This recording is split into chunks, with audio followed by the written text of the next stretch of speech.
വാർത്തകളും നോട്ടിഫിക്കേഷനും ലഭിക്കാൻ ഉടൻ തന്നെ സബ്സ്ക്രൈബ് ചെയ്യുക. തൊട്ടപ്പുറത്തുള്ള ബെൽ ഐക്കണിൽ ക്ലിക്ക് ചെയ്തുകൊണ്ട് ഓൾ എന്നുള്ള ഓപ്ഷൻ തിരഞ്ഞെടുക്കുക. കേരളത്തിലെ ബി.ജെ.പി. നേതാക്കൾക്ക് ഇത് കഷ്ടകാലമാണ്. കുഴൽപ്പണം ഇടപാടിൽ കെ സുരേന്ദ്രൻ അടക്കമുള്ള ബി.ജെ.പി. നേതാക്കൾക്ക് കുരുക്ക് മുറുകുമ്പോൾ നമ്മുടെ ദേശീയ മുസ്ലിം അബ്ദുള്ളക്കുട്ടി ജിക്കും ഒരു കുരുക്ക് മുറുകുകയാണ്.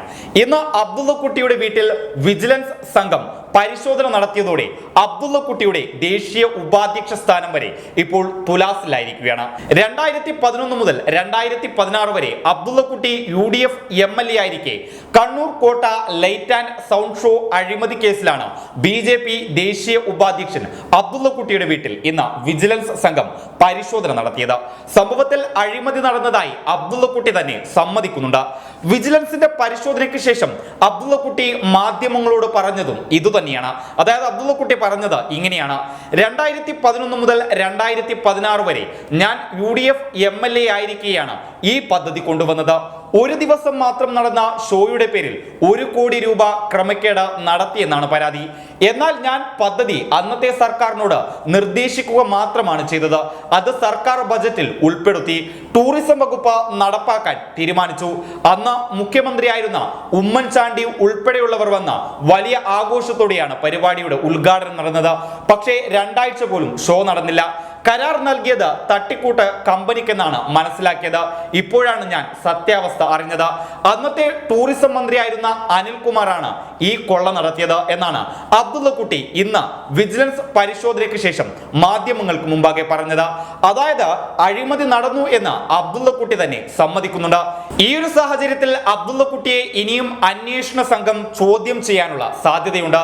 ഇത്തരത്തിൽ ബി.ജെ.പിയുടെ ഒരു ദേശീയ ഉപാധ്യക്ഷനെ അഴിമതി കേസിൽ വിജിലൻസ് ചോദ്യം ചെയ്യുന്നത് ബി.ജെ.പിയുടെ ദേശീയ നേതൃത്വത്തെ കുഴപ്പിക്കും. ഇത് ദേശീയ തലത്തിൽ ബി.ജെ.പിയുടെ പ്രതിച്ഛായയെ തന്നെ ബാധിക്കും.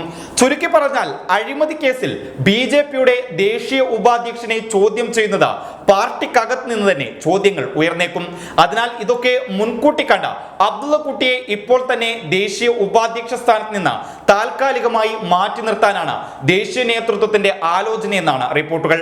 നേരത്തെ കെ സുരേന്ദ്രനെ സംസ്ഥാന അധ്യക്ഷ സ്ഥാനത്ത് നിന്ന് മാറ്റാനുള്ള ചർച്ചകൾ ദേശീയ നേതൃത്വം ആരംഭിച്ചതായി 2 ദിവസങ്ങൾക്ക് മുമ്പ് വിവിധ മാധ്യമങ്ങൾ റിപ്പോർട്ട് ചെയ്തിരുന്നു. ഇതോടൊപ്പം തന്നെ അബ്ദുള്ളക്കുട്ടിയുടെ വിഷയവും ചർച്ച ചെയ്യുമെന്നാണ് സൂചനകൾ. അതേസമയം ഇന്ന് അബ്ദുള്ളക്കുട്ടിയുടെ കണ്ണൂർ പള്ളിക്കുന്നിലെ വീട്ടിലാണ് വിജിലൻസ് റെയ്ഡ് നടത്തിയത്. ഡിവൈഎസ്പി ബാബു പെരിങ്ങോത്തിന്റെ നേതൃത്വത്തിലായിരുന്നു പരിശോധന. 2016 കണ്ണൂർ MLA ആയിരുന്ന കാലത്ത് DTPSുമായി ചേർന്ന് കോട്ട നവീകരണത്തിനായി വിഭാവനം ചെയ്ത പദ്ധതിയിലാണ് അഴിമതി ആരോപണം. UDF സർക്കാർ അധികാരം ഒഴിയുന്നതിന് ദിവസങ്ങൾക്ക് മുമ്പായിരുന്നു ഇത്. കണ്ണൂർ കോട്ടയിൽ ഇതിനായി ഒരു ദിവസം ലൈറ്റ് ആൻഡ് സൗണ്ട് ഷോയും നടത്തി. ഇതിനായി വൻ സാമ്പത്തിക തട്ടിപ്പ് നടത്തിയെന്നും ദുർവ്യയം നടത്തിയെന്നുമാണ് പരാതി. 2020 കണ്ണൂർ DTPSൽ നടത്തിയ പരിശോധനയിൽ ഇതുമായി ബന്ധപ്പെട്ട ഫയൽ വിജിലൻസ് പിടിച്ചെടുത്തിരുന്നു. തുടർ പരിശോധനകളുടെ ഭാഗമായാണ് അബ്ദുള്ളക്കുട്ടിയുടെ വീട്ടിലും ഇന്ന് വിജിലൻസ് പരിശോധന നടത്തിയത്. കേസിന്റെ കൂടുതൽ വിശദാംശങ്ങൾ സംഘം തേടിയിട്ടുണ്ട്. ഏതായാലും ഈ ഒരു വിജിലൻസ് റെയ്ഡോടുകൂടി തന്നെ അബ്ദുള്ളക്കുട്ടിയുടെ കാര്യവും അല്പം പരുങ്ങലിലാണ്. News desk public Kerala.